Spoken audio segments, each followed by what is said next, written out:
Bien, en nuestra clase de esta noche seguimos avanzando en nuestro estudio de la doctrina bíblica de la santificación.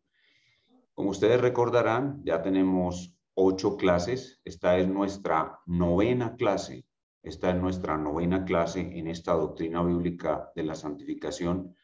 Y hemos ido acumulando material muy importante que es de mucha necesidad, es absolutamente necesario para nosotros poder avanzar en nuestra propia santificación. Digamos que hemos estado más en la parte doctrinaria, hemos estado colocando fundamentos doctrinarios muy importantes que luego vamos a ver su beneficio en la parte práctica. Podemos decir que en el día de hoy vamos a comenzar a ver esa parte práctica, la parte práctica ya de la doctrina bíblica de la santificación. Pasamos de lo un poco más teórico, pero absolutamente necesario, a lo práctico. Sin la parte doctrinaria, sin la parte teórica, no podemos fundamentar el ejercicio de la santificación. Primero tenemos que saber lo que Dios ha hecho por nosotros y tener muy buenos fundamentos en eso, lo que solemos llamar el indicativo, para luego comenzar a obedecer los mandatos relacionados con la santificación, que es lo que llamamos el imperativo.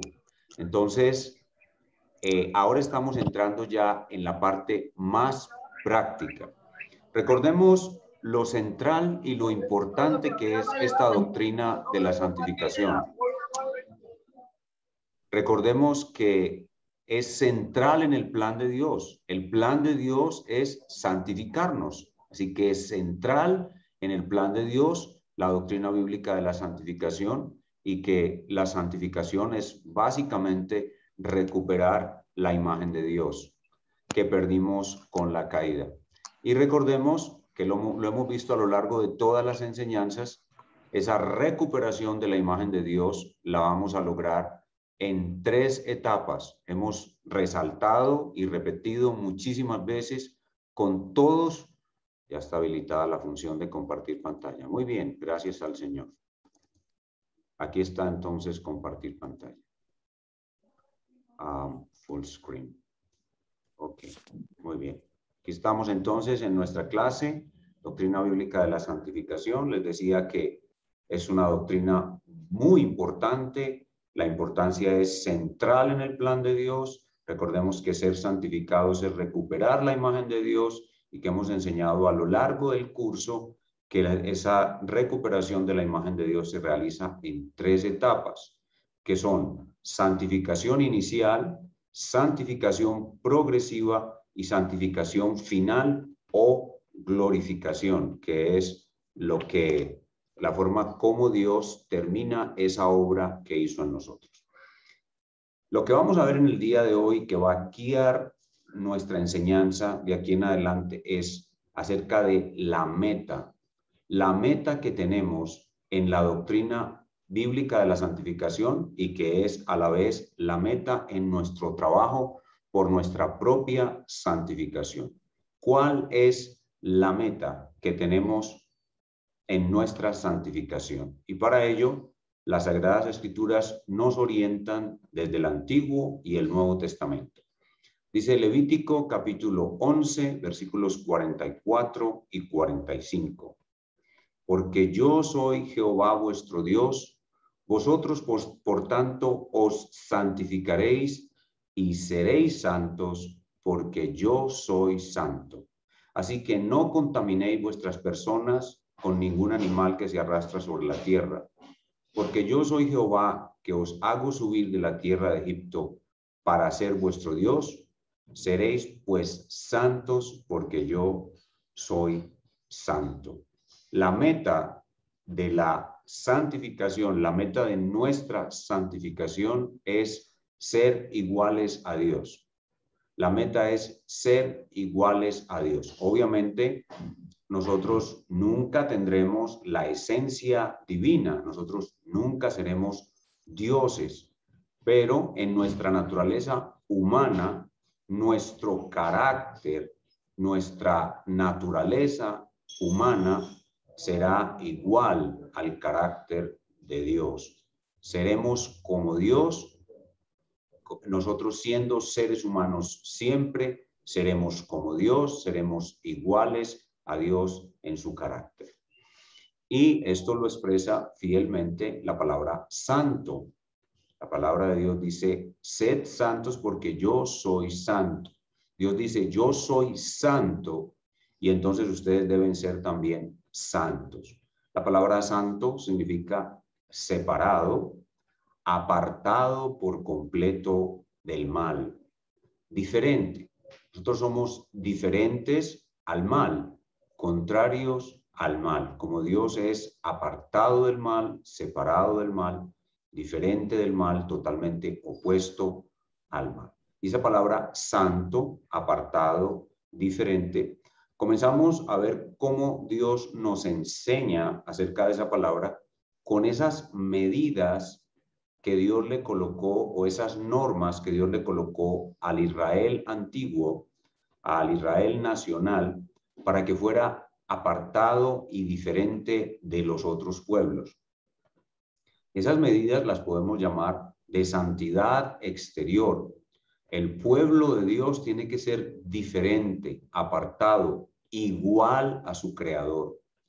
Entonces Dios les colocó unas señales a los hebreos para que fueran diferentes, para que fueran distintos, para que se pudieran diferenciar rápidamente de los otros seres humanos de otros pueblos. Entonces Dios les prohibió comer ciertos animales. Dios les prohibió vestirse de cierta manera. Ellos no podían usar mezclas de fibras al elaborar sus vestidos. Ellos debían vestir de cierta manera, debían usar ciertas rayas en sus vestidos. Ellos debían usar la barba de cierta manera.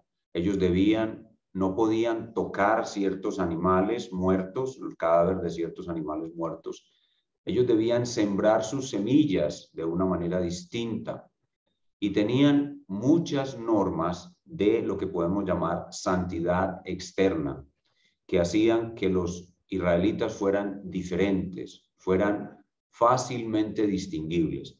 Esa santidad externa o ceremonial que Dios le dio a Israel es un símbolo de la verdadera santidad, que es una santidad interna, es la santidad del carácter, es ser igual a Dios en el comportamiento, en las inclinaciones, en las intenciones, en las acciones. Así que esa santidad externa es tan solo un símbolo, una enseñanza didáctica de que los que somos pueblo de Dios somos diferentes porque nuestro Dios es diferente, somos santos porque Él es santo y nuestra meta es llegar a ser iguales a Él. Pero alguien diría, pero es que esta petición, esta demanda de ser iguales a Dios ¿es solo del Antiguo Testamento? No, no es solamente del Antiguo Testamento. Vemos cómo el apóstol Pedro nos hace la misma demanda a nosotros los creyentes del Nuevo Testamento en el texto que vemos en pantalla. Primera de Pedro 1, del 13 al 16. Por tanto, ceñid los lomos de vuestro entendimiento, sed sobrios y esperad por completo en la gracia que se os traerá cuando Jesucristo sea manifestado. Como hijos obedientes, aquí viene lo que les estaba diciendo. No os conforméis a los deseos que antes teníais estando en vuestra ignorancia. Comiencen a ser diferentes, comiencen a ser apartados, no en lo exterior, sino en lo interior, en el carácter, en la esencia, en la conducta, en el comportamiento. Dice, sino como aquel que os llamó es santo, diferente, apartado, puro, alejado totalmente del mal, así como aquel que os llamó es santo, sed también vosotros santos. Y aquí se aclara mucho de que se trata de algo interno, algo que tiene que ver es con el ser interior y sus reacciones, el ser interior y sus pensamientos, el ser interior y sus emociones, el ser interior y sus decisiones y el ser interior y sus comportamientos. Sed también vosotros santos en toda vuestra manera de vivir, porque escrito está, sed santos porque yo soy santo. Entonces, ¿cuál es la meta? La meta es ser iguales a Dios, santos como Dios, apartados como Dios, diferentes como Dios. Nuestro carácter debe ser igual que el carácter de Dios. Y el Señor Jesucristo en el Sermón del Monte nos coloca esa medida de santidad en unos estándares muy diferentes a los del judaísmo del primer siglo, mostrándonos que verdaderamente es algo que solo se puede hacer cuando Dios mora en nosotros, cuando el Espíritu Santo de Dios está en nosotros. Mateo 5, del 43 al 48, el pleno Sermón del Monte nos muestra esto. Dice la palabra de Dios, el texto que pueden ver en la pantalla. Oísteis que fue dicho, amarás a tu prójimo y aborrecerás a tu enemigo. Esa era la enseñanza farisaica. Pero yo os digo, amad a vuestros enemigos, bendecid a los que os maldicen, haced bien a los que os aborrecen y orad por los que os ultrajan y os persiguen, para que seáis hijos, imágenes de vuestro Padre que está en los cielos, que hace salir su sol sobre malos y buenos. Dios, en cierta forma, de una forma general, universal, ama a sus enemigos, haciendo salir su sol sobre malos y buenos. Porque si amáis a los que os aman, ¿qué recompensa tendréis? ¿No hacen también lo mismo los publicanos? Y si saludáis a vuestros hermanos solamente, ¿qué hacéis de más? ¿No hacen también así los gentiles? Sed pues vosotros, aquí está la meta, perfectos, perfectos, como vuestro Padre que está en los cielos es perfecto. Esa es la meta. La meta es ser iguales a Dios, ser perfectos como Dios es perfecto. Obviamente, de este lado del cielo, nosotros no alcanzaremos esa meta, pero tenemos que mantener esa meta delante de nosotros. No podemos conformarnos con menos. Y mantener esa meta delante de nosotros nos ayuda a esforzarnos cada vez más. Y también nos libra de caer en la autocomplacencia, porque si alcanzamos cierta medida de santidad, no podemos conformarnos y decirnos, ya lo he logrado, porque todavía nos va a faltar muchísimo, cualquiera que sea nuestro avance. Entonces nosotros nunca avanzaremos lo suficiente, nunca avanzaremos demasiado, porque nuestra meta es inalcanzable de este lado del cielo, pero es la meta sobre la cual debemos estar siempre concentrados y siempre en el poder del Espíritu Santo buscando nuestra santificación.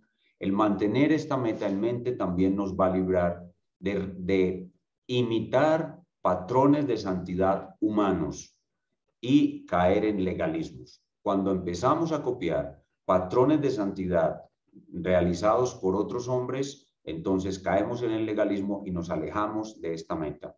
Pero si mantenemos nuestra meta, entonces vamos a mantenernos en el camino correcto, en la senda correcta que conduce verdaderamente a la santificación. Entonces, en primer lugar, ¿cuál es la meta de nuestra santificación? Es ser iguales a Dios, ser santos como Dios es santo, apartados, diferentes, aborrecedores del mal, alejados de todo mal, ser perfectos como nuestro Dios es perfecto. Son estándares no externos, sino de comportamiento, internos. Son verdaderas manifestaciones de la naturaleza de Dios obrando en nosotros. Muy bien, este es el primer elemento de nuestra clase. ¿Cuál es la meta? Ahora veamos cómo avanzar en el alcance de esa meta. Cómo avanzar en el alcance de esa meta. Para poder avanzar en el alcance de esa meta, nosotros debemos caminar por 3 senderos establecidos por Dios. Para poder alcanzar esta meta, como ya lo dije, de este lado del cielo, no la vamos a alcanzar, pero esa es nuestra meta. Debemos pensar así. Para poder alcanzar esta meta, debemos caminar por 3 senderos establecidos por Dios. ¿Cuáles son esos 3 senderos establecidos por Dios que nos llevan a avanzar hacia nuestra meta? Sendero número 1, la ley moral de Dios. Sendero número 2, las otras ordenanzas de Dios establecidas por Dios y enseñadas en toda la Biblia. Y sendero número 3, la imitación a Cristo. Imitar a Cristo. 3 senderos por los cuales el creyente va a caminar toda su vida hasta su muerte. La ley moral de Dios, las otras ordenanzas dadas por Dios en toda la Escritura y la imitación a Cristo. Imitar a Cristo el resto de su vida. Veamos primero el sendero de la ley moral de Dios. ¿Qué nos dice la Biblia sobre la ley moral de Dios? Nos dice Romanos 7:12, de manera que la ley a la verdad es santa y el mandamiento santo, justo y bueno. Así que si nuestra meta es ser santos como Dios es santo, la palabra de Dios dice ella misma que la ley es el camino para ser santos. Recuerden que ya hemos enseñado en la epístola a los Romanos y lo hemos estado repitiendo en la epístola a los Gálatas, que la ley no es un instrumento de salvación. La ley no es para justificarnos por obediencia. La salvación, la justificación es por la fe sola. Pero la ley es el sendero en que debemos caminar para alcanzar nuestra santificación. La ley es el sendero en el que debemos andar para alcanzar la santificación, porque la ley es santa y el mandamiento es santo y es justo y es bueno.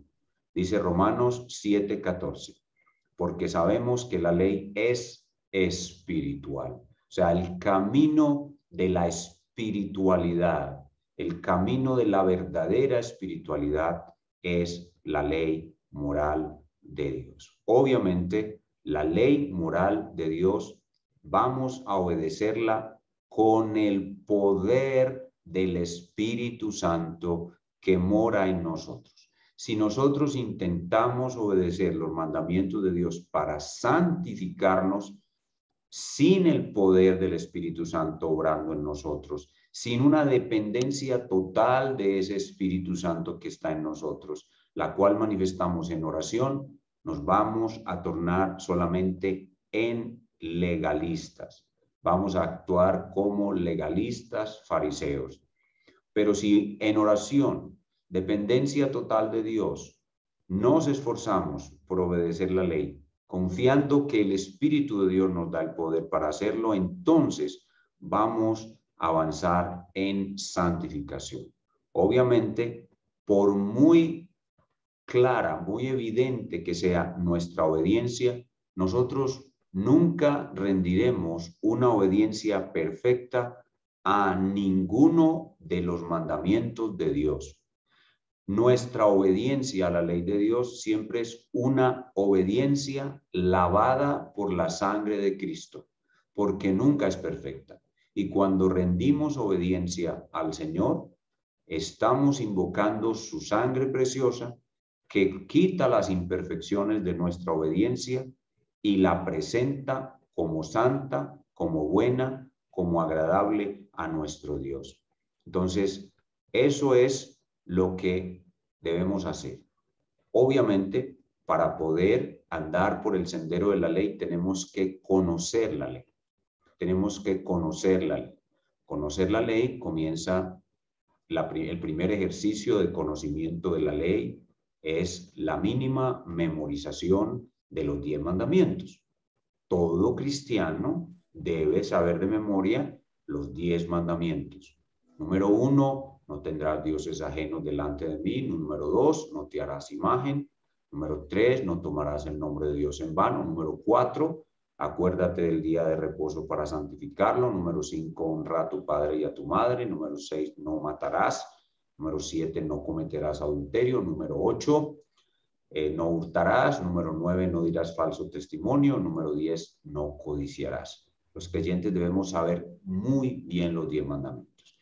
Y debemos saber los 10 mandamientos no meramente en este resumen, que es lo que aprendemos de memoria, sino que tenemos que extender nuestro conocimiento de la ley a la luz del Sermón del Monte. El Sermón del Monte nos enseña que la ley no es solamente repetir de memoria esos 10 mandamientos. La ley, el Sermón del Monte nos muestra que toda prohibición de un acto material, de un acto físico, incluye también la prohibición de las intenciones del corazón. El Señor lo enseñó claramente en el Sermón del Monte, así que tenemos que entender la ley como una ley que regula acciones e intenciones. La ley no solamente son acciones, la ley también es espiritual, como vemos aquí en el texto. La ley es espiritual. La ley regula acciones e intenciones. Pero la ley no solo regula lo negativo, la ley regula también lo positivo. La ley prohíbe y todo mandamiento prohibitivo también tiene una ordenanza positiva. Todo mandamiento prohibitivo tiene una ordenanza positiva. Así que si el 6º mandamiento dice no matarás, entonces la parte positiva del no matarás es cuidarás la salud del cuerpo, sea tu cuerpo o el cuerpo de otro. Entonces no matarás, lo contrario de no matarás es cuidarás. Así que el mandamiento negativo tiene siempre una contraparte positiva y de esa manera se va configurando toda la estructura de la ley y se va comprendiendo mucho mejor esta ley que refleja la santidad de Dios. La ley refleja el carácter santo de Dios. El mandamiento número 8 prohíbe robar. ¿Cuál es el mandamiento que ordena trabajar? Pues el mismo que prohíbe robar. El 8º mandamiento dice no hurtarás. Esa es la parte negativa y la parte positiva es trabajarás para poder tener con qué ayudar a otros, para autosostenerte y para tener con qué ayudar a otros.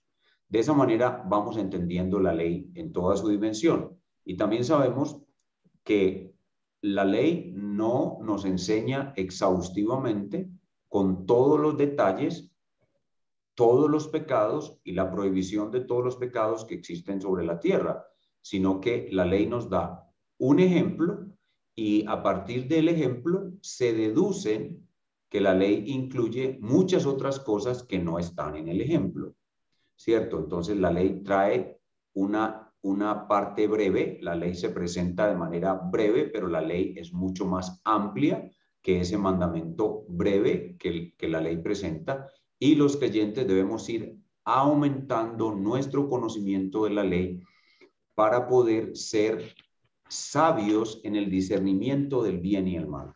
Los creyentes, para andar en el camino de la santidad, tenemos que aumentar nuestro discernimiento del bien y el mal. Tenemos que saber qué es bueno y qué es malo. La ley, por ejemplo, no te va a regular, no regula de manera clara y explícita cosas como, por ejemplo, pastor, yo me puedo ir para otro país sin visa.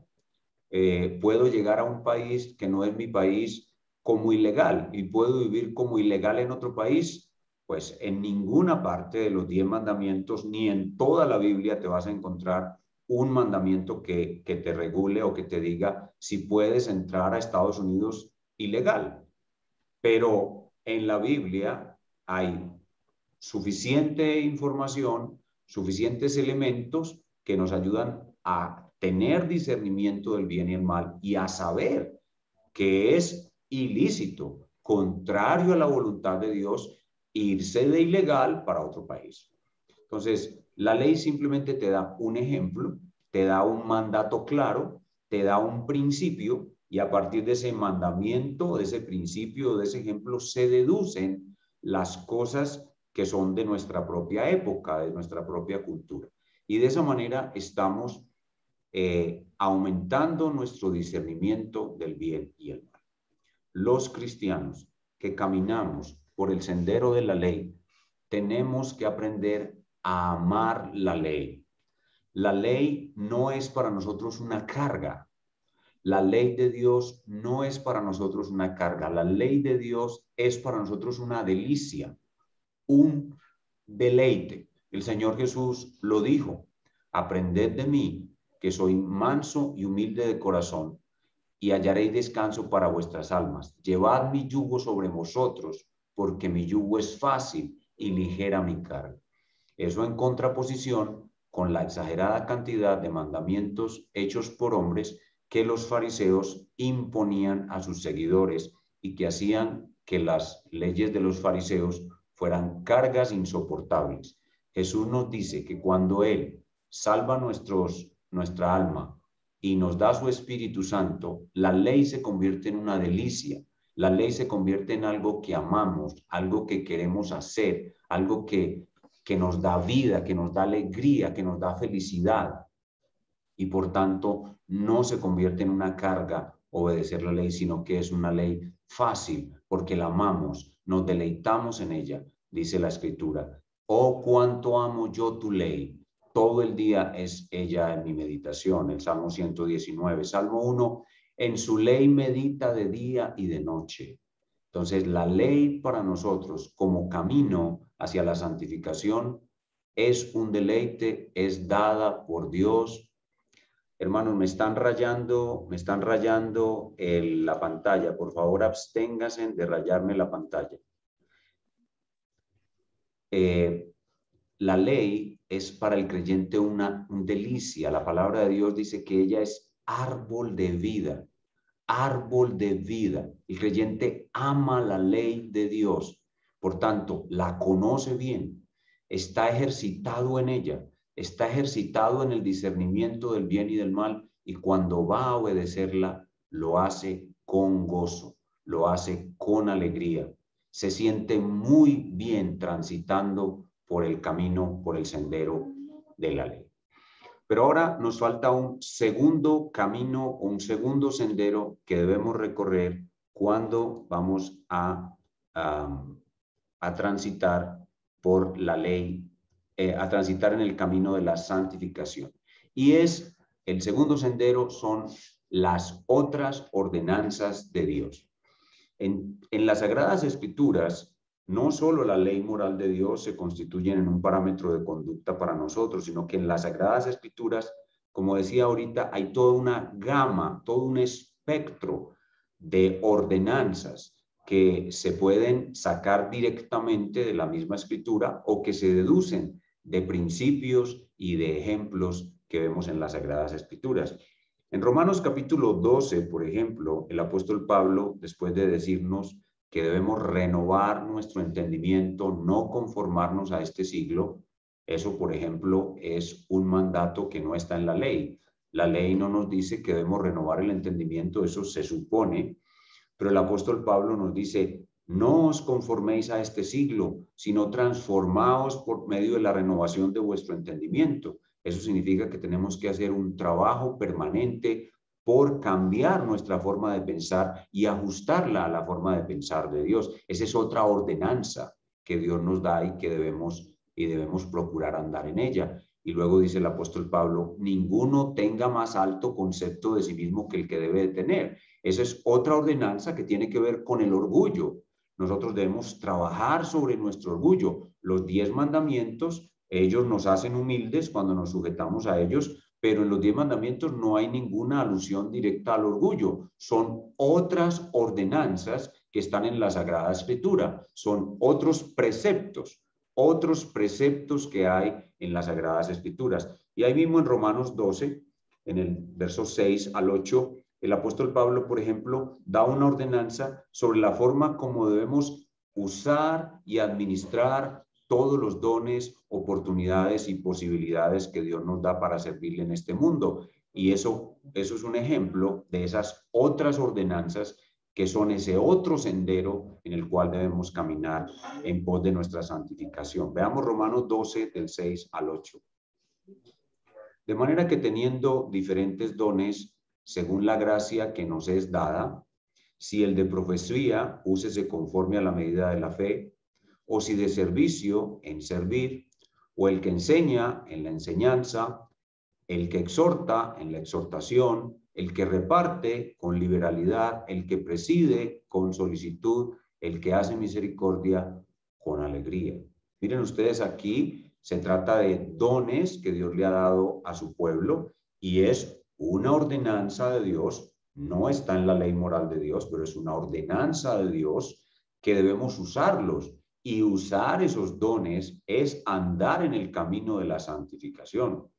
No usar esos dones es no andar en el camino de la santificación. Así que la santificación no es meramente voy a tener cuidado de mi conducta moral, no voy a caer en adulterio, no voy a caer en mentiras. No, tengo que ir más allá y hay muchas otras cosas que yo puedo hacer y que debo hacer y que son parte de mi caminar en pos de la santidad. Y tengo que hacer muchas otras cosas que son las cosas que Dios me ha dado a hacer, que me son posibles y que yo debo hacer. Y hacerlas es andar en la santificación, no hacerlas es salirme o extraviarme del camino de la santificación. Por ejemplo, en la palabra de Dios, en los 10 mandamientos, no se nos da un mandamiento explícito con respecto al miedo, pero el mandato de no tener miedo es el mandato que más se repite en las Sagradas Escrituras. El mandato más repetido en las Sagradas Escrituras es el mandato no temas, no temas. Así que los 10 mandamientos no nos dicen no temas, pero el resto de la Biblia nos dice no temas. Por tanto, nosotros tenemos que tener una batalla frontal contra el miedo. El miedo es producido por un pecado, que es el pecado de la incredulidad, y los 10 mandamientos suponen que nosotros tenemos fe para obedecer, pero no nos dicen que batallemos contra la sensación de miedo. Miedo, ansiedad, depresión, eso es una batalla que el cristiano debe dar y que no está en los 10 mandamientos. Otro ejemplo, los 10 mandamientos no nos dicen que nosotros debemos evitar un corazón dividido. Los 10 mandamientos no nos dicen que debemos evitar un corazón dividido. Pero el Señor en el Sermón del Monte sí nos dice que debemos evitar un corazón dividido. En Mateo capítulo 6 nos dice, no podéis servir a 2 señores, porque amaréis al uno y aborrecéis al otro. No podéis servir a Dios y a las riquezas. Entonces, esos son las otras ordenanzas, los otros preceptos, y los creyentes tenemos que estar bien enterados de toda forma de ordenanza, de toda forma de mandato. Por ejemplo, los 10 mandamientos no nos dicen que debemos ir todos los domingos a la iglesia, pero el Señor nos dice en su palabra que debemos ir todos los domingos a la iglesia. Hebreos 10:25, no dejando de congregarnos como algunos tienen por costumbre. Eso es otro precepto, esa es otra ordenanza que es para nosotros andar por el camino de la santidad. Entonces, ese es el otro camino, el otro camino. También, por ejemplo, la palabra de Dios dice, el que puede hacer lo bueno y no lo hace, le es contado por pecado. Así que esos son otros mandatos, otras ordenanzas, otros preceptos. Y por eso es que es tan importante leer toda nuestra Biblia muchas veces, porque cada que leemos nuestra Biblia completa, estamos adquiriendo, primero, más conocimiento de los 10 mandamientos. Porque por toda la Biblia, mientras leemos toda la Biblia, perfeccionamos el conocimiento de los 10 mandamientos, pero también más conocimiento de todas las demás ordenanzas. Cada vez que leemos nuestra Biblia completa una vez más, estamos siendo más sabios porque estamos adquiriendo más discernimiento del bien y el mal. Cuando vamos a la iglesia a escuchar a un pastor predicar, ese pastor ha recibido de Dios un discernimiento del bien y el mal. Y cuando ese pastor predica la palabra de Dios bien trazada, ese pastor te da mayor conocimiento del bien y el mal. El pastor es ungido por Dios para entender el bien y el mal más que tú, y cuando él te enseña el domingo en la iglesia, o el miércoles en culto de oración, ese pastor al escuchar a ese pastor, tú te estás haciendo sabio, más sabio en el discernimiento del bien y el mal. Y por eso es que es tan importante ir a la iglesia, participar de cultos de oración, recibir consejería pastoral, porque de esa manera también el Señor aumenta nuestro discernimiento del bien y el mal. Y ese es el camino de la santidad, el camino del discernimiento del bien y el mal. De hecho, la Escritura llama a los niños inmaduros que no avanzan en santificación, que se quedan como lactantes permanentes, los cristianos que son débiles y que no se han ejercitado en el discernimiento del bien y el mal.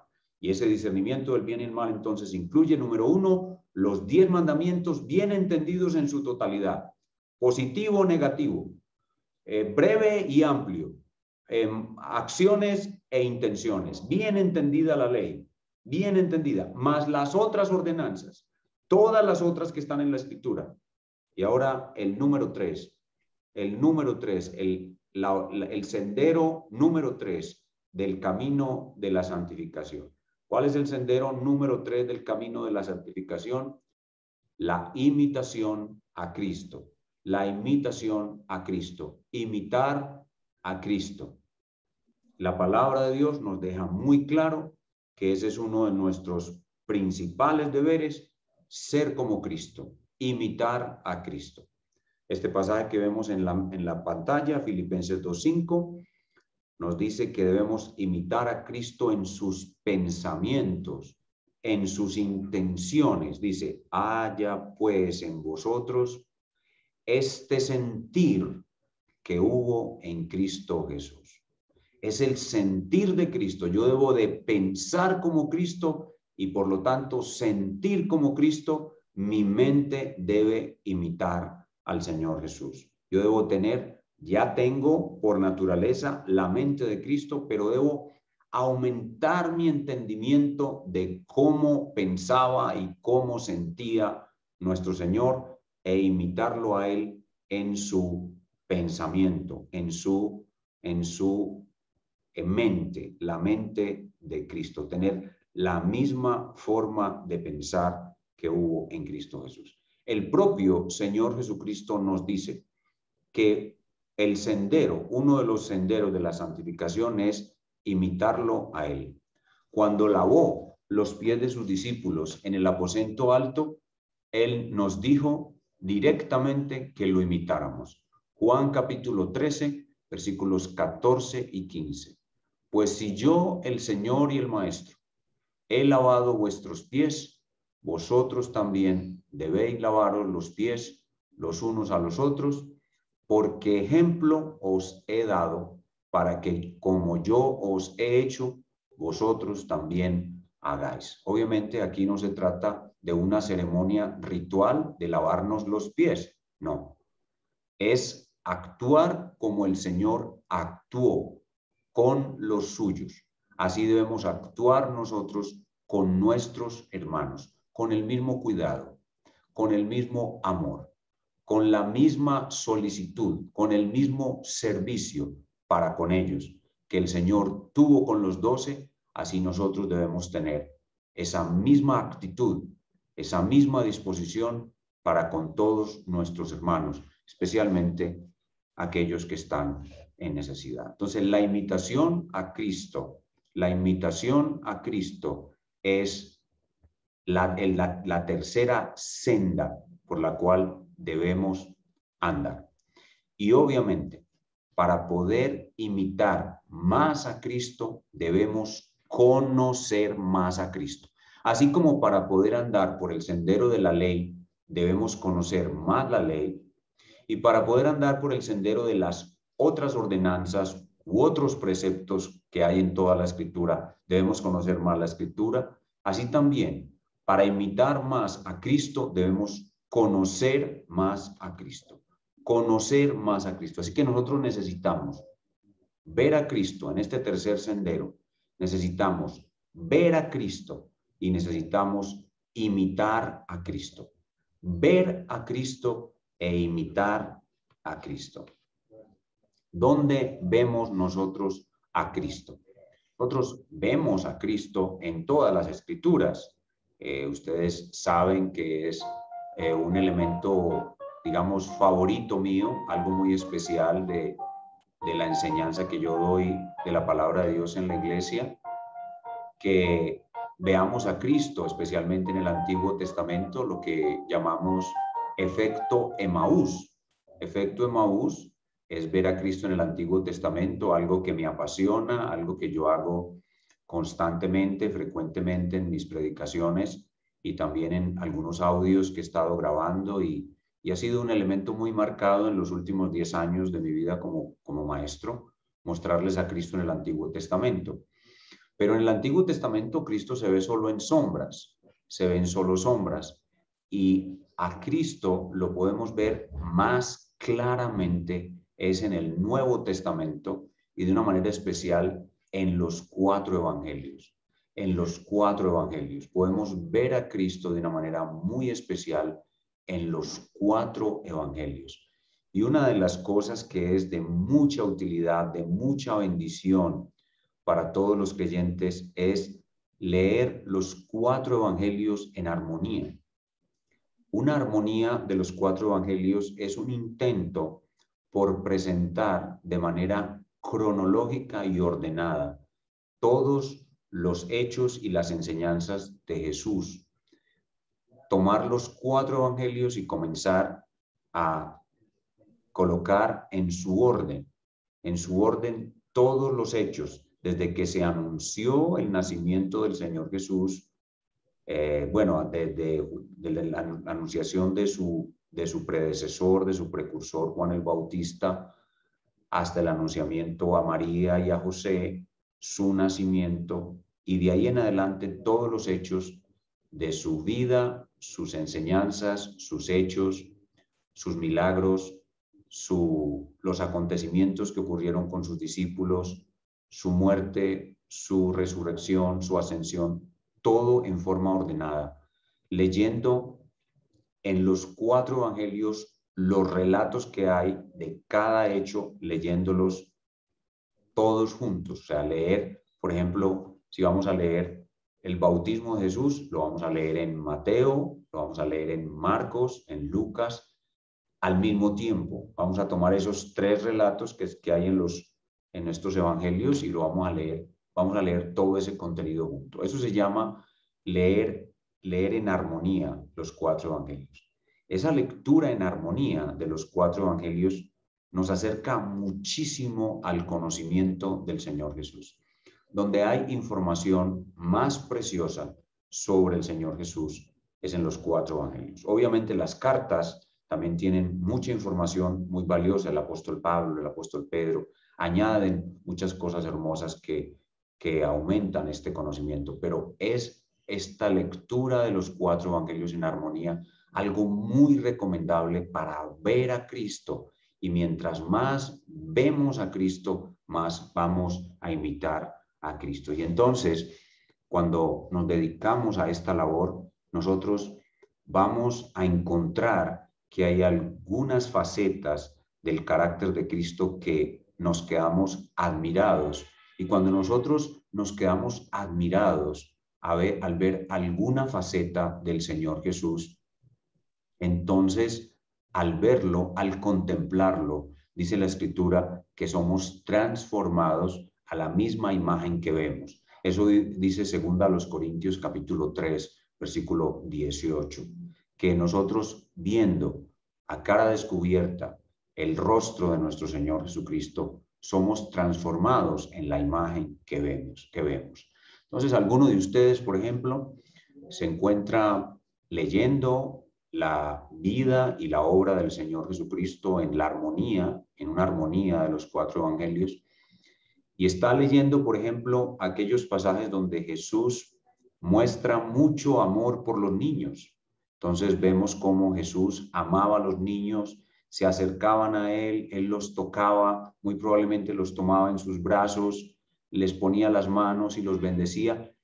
Al ver la ternura de Jesús con los niños y cómo el Señor Jesús atraía a los niños de una manera intensa, el Señor Jesús era como un imán que atraía a los niños donde quiera que él iba. Entonces usted va a ver la ternura de un hombre bueno, de un hombre santo hacia los niños, y eso lo va a transformar a usted. Eso lo va a transformar a usted. Ver a Cristo viviendo de esa manera, ejecutando esas acciones, eso lo va a transformar a usted a la misma imagen que ve. Otro hermano, por decir algo, está leyendo el pasaje donde el Señor Jesús tiene una gran multitud en una playa y entonces él necesita hablarle a la multitud y para poder hablarle y aprovechar la resonancia que ejerce el agua sobre la voz, le dice a Pedro que mueva la barca un poquito, la aleje un poquito de la orilla, y el pasaje dice que Pedro le rogó Jesús le rogó a Pedro, perdón, Jesús le rogó a Pedro que moviera la barca un poquito de la playa. Y de pronto el Espíritu Santo le hace prestar atención a usted a la palabra rogó. Y usted se queda impactado y usted dice, bueno, pero ¿cómo el dueño de todo, el dueño del universo, le ruega a un pescador que le preste su barco y le ruega, le pide el favor, lo trata con unos modales, con una amabilidad? La palabra rogó, entonces usted se inquieta por la palabra rogó y de pronto va a un diccionario interlineal y mira la palabra en griego y después va a un léxico y mira los significados, los matices de esa palabra, busca en qué otras partes del Nuevo Testamento está esa palabra en el griego y usted mira ahí en el diccionario cuáles son los matices de esa palabra rogó y usted se pone a pensar, pero ¿cómo es posible que el Señor Jesús le haya rogado a Pedro que moviera la barca un poco? Y entonces usted se queda asombrado de la gentileza, de la amabilidad, del trato suave, benigno que el Señor Jesús le daba a los otros seres humanos. O por ejemplo, y cuando usted lo ve a él así, haciendo eso, usted es transformado por el Espíritu Santo en esa misma imagen. Y si usted de pronto es un viejo cascarrabias que nadie se le puede arrimar porque usted se emberraca con todo el mundo, eso lo transforma y lo convierte en un Señor amable, en un Señor gentil, en un Señor paciente, amoroso, que nunca le da malos tratos a nadie. El viejo cascarrabias muere por completo en la imitación a Cristo. O usted está leyendo los relatos de la vida del Señor Jesús y usted ve cómo Judas entrega al Señor con un beso y el Señor Jesús le dice, amigo, con un beso entregas al Hijo del Hombre. Y usted dice para usted mismo, el Espíritu Santo que está obrando en usted lo hace a usted inquietarse y dice, pero ¿cómo es posible que el Señor Jesús haya tratado así a este traidor? ¿Cómo es posible que le haya dicho amigo? Y usted dice, wow, nadie es como el Señor Jesús. Yo quiero ser como Él. Yo tengo que ser como Él. Yo me voy a obligar a mí mismo a ser como Él. Y así sucesivamente. Usted se encuentra leyendo la vida del Señor Jesús y el Espíritu Santo toma una sección de la Biblia y lo transforma. Por ejemplo, a mí, ya esto es en lo personal, a mí, la faceta que más admiro del Señor Jesús es su determinación, es su determinación. Una vez yo estaba leyendo la armonía de los 4 evangelios, yo la he leído varias veces ya, la armonía de los 4 evangelios y el pasaje donde dice que Jesús afirmó su rostro para ir a Jerusalén. A mí esa expresión, afirmó su rostro para ir a Jerusalén, se me metió en la cabeza y yo empecé a mirarla y a estudiarla y a examinar otros pasajes y dele, que dele, que dele. Y eso me llevó a concluir que la determinación que tiene el Señor Jesús para hacer la voluntad de su Padre, para cumplir el plan de Dios, es lo que yo más admiro hasta el día de hoy del Señor Jesús. su determinación. Jesús no es un hombre variable. Jesús no es un hombre que cambia de opiniones. Jesús no es un hombre inconstante. No es como algunos que hoy son bautistas y mañana son presbiterianos. O no es como algunos que hoy están aquí y mañana ya. No, el Señor Jesús es sólido. El Señor Jesús es inalterable. El Señor Jesús es determinado. El Señor Jesús es constante. El Señor Jesús es solo lo que el Padre le dice que sea, por una determinación que tiene en su alma, algo extraordinario. Y entonces yo me digo a mí mismo, yo tengo que ser así. Yo tengo que ser constante. Yo tengo que ser estable. Yo tengo que ser bautista reformado clásico de la Confesión de Fe de Londres de 1689, de los que cantamos solo himnos y leemos la Biblia del texto tradicional hasta que me muera. O sea, la determinación que tiene el Señor Jesús me constriñe el alma, me transforma, me hace ser ambicioso, querer ser como Él. No cambiar mis metas, no cambiar mis planes. Dije que no me iba a casar y no me voy a casar hasta que me muera. Quiero ser como Él, determinado, determinado. Soy pastor, me llamó a ser pastor, con la ayuda de Dios moriré siendo pastor.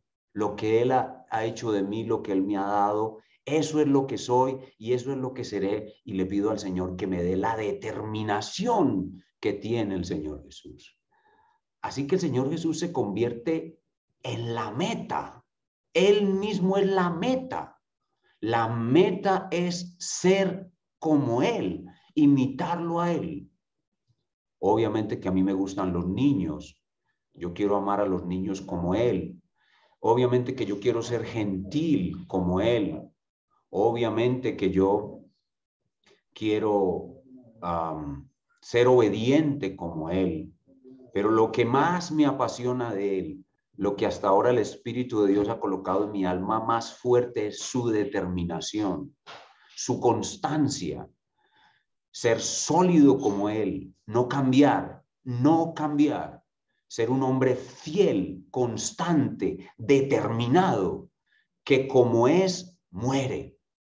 Y eso es lo que anhelo. Y eso es lo que tengo enfrente, al Señor Jesús, su determinación. Esa es mi meta. Y así eso sucede. Eso sucede, así como me sucedió a mí leyendo la armonía, le va a suceder a cada uno de ustedes. Y después de que eso entra en tu alma, ya no lo saca nadie de ahí. Después de que la imitación a Cristo entra en tu alma, ya no la saca nadie de ahí. Ya tú eres así y sigues en esa lucha y sigues en esa meta hasta que llegue tu último día, hasta que llegue tu final. Rápidamente, hemos hablado de que la meta de nuestra santificación es caminar en el sendero establecido por Dios, un sendero que es la ley moral de Dios, las otras ordenanzas de Dios y la imitación a Cristo. Pero hay dos caminos equivocados que algunos cristianos tristemente se desvían del buen camino y entran en estos dos caminos equivocados. Son el camino del legalismo y el libertinaje. Y aquí recordamos que hace unos años en la iglesia dimos una serie de enseñanzas que titulamos Morales y Libertini. Morales era el moralista y Libertini era el libertino. El legalismo es muy común en nuestra sociedad cristiana, en nuestras comunidades cristianas. Por ejemplo, el legalismo más conocido es el de nuestros hermanos del Movimiento Misionero Mundial, que tienen un legalismo relacionado con la forma de vestir. La forma de vestir, las mujeres no pueden maquillarse, no pueden usar el pelo corto, no pueden usar un pantalón, no pueden usar aderezos, etcétera. Esos son legalismos. Han ido apareciendo otros legalismos entre nosotros. En nuestra iglesia hace poquito tuvimos un brote de legalismo. Gracias a Dios ya fue apagado y estamos otra vez sin esa lucha, estamos en un equilibrio muy bueno, muy maravilloso, pero tuvimos un brote de legalismo hace poquito en nuestra iglesia. Y el libertinaje, todo lo contrario, como tengo libertad, como Cristo me hizo libre, entonces camino en el límite entre el pecado y la obediencia. El libertinaje, voy a hacer cosas porque tengo libertad, me acerco más al pecado y voy a hacer cosas porque yo soy libre, porque tengo libertad cristiana. Estos son dos caminos equivocados y quiera Dios que ninguno de nosotros ande por ellos y siempre tengamos la posibilidad de andar en la senda correcta de la santidad, la ley moral de Dios, las otras ordenanzas de Dios y la imitación a Cristo. Y todo esto, ya para terminar, lo hagamos hasta el final de nuestra carrera. Hechos capítulo 20, verso 24, un pasaje que ha marcado mi vida y que lo he compartido con ustedes en el pasado, pero de ninguna cosa hago caso, ni estimo preciosa mi vida para mí mismo, con tal que acabe mi carrera con gozo y el ministerio que recibí del Señor Jesús para dar testimonio del Evangelio de la gracia de Dios. Este caminar en pos de la santidad no es una cosa de momento, es una carrera de largo aliento y nosotros debemos tener en la mente eso, que es una carrera larga, de largo aliento, y en ella vamos a correr de manera que corramos bien y que tengamos un buen final. El cristiano que no tiene como meta terminar una buena carrera y tener un buen final, nunca va a ir de manera correcta en pos de la santidad. Así que conciencia de carrera es otro elemento muy importante que nos guía por este camino de la santificación. Bueno, muy bien, hasta aquí la clase del día de hoy. Si ustedes tienen alguna pregunta, vamos a escucharla y a ver si la podemos contestar.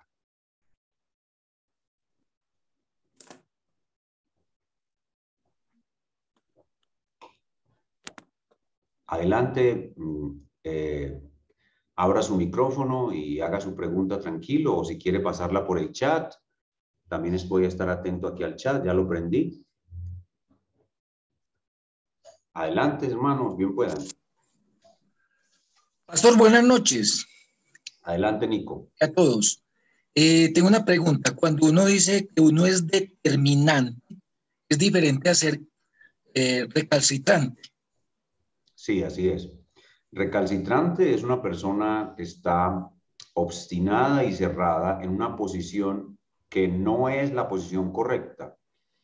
Es una posición desviada de la verdad, una posición desviada de la verdad, y por eso se le llama recalcitrante, porque no está en la verdad. Pero cuando una persona está en la verdad, no se es recalcitrante en la verdad, se es determinado en la verdad. En la verdad, llámese verdades doctrinarias, es decir, defender las verdades proposicionales, o sea, las declaraciones bíblicas, o la conducta. Cuando estamos en la verdad doctrinaria o en la verdadera conducta, no somos recalcitrantes, somos determinados. Y determinados tenemos que morir, porque el Señor, ya vimos hoy, les mostré ese ejemplo, que el Señor es determinado y Él murió cumpliendo lo que se determinó hacer. Afirmó su rostro para ir a Jerusalén. Dice en otro lugar que su rostro era como un pedernal, es decir, como una roca invariable. Muchas gracias, pastor. ¿Alguna otra pregunta?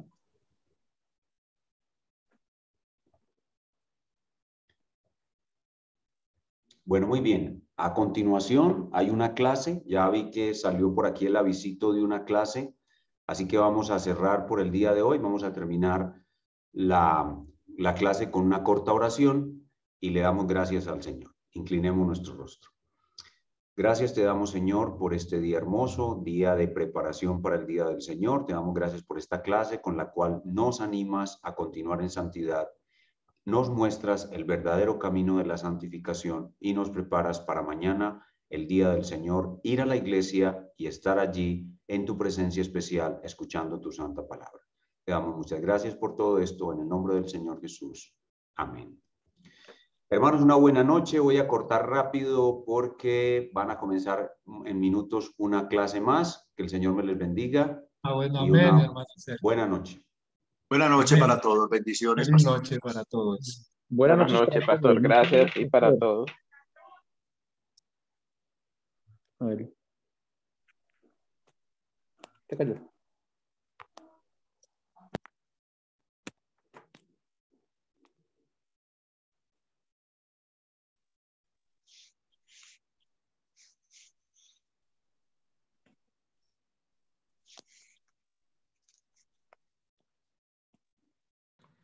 Buenas noches.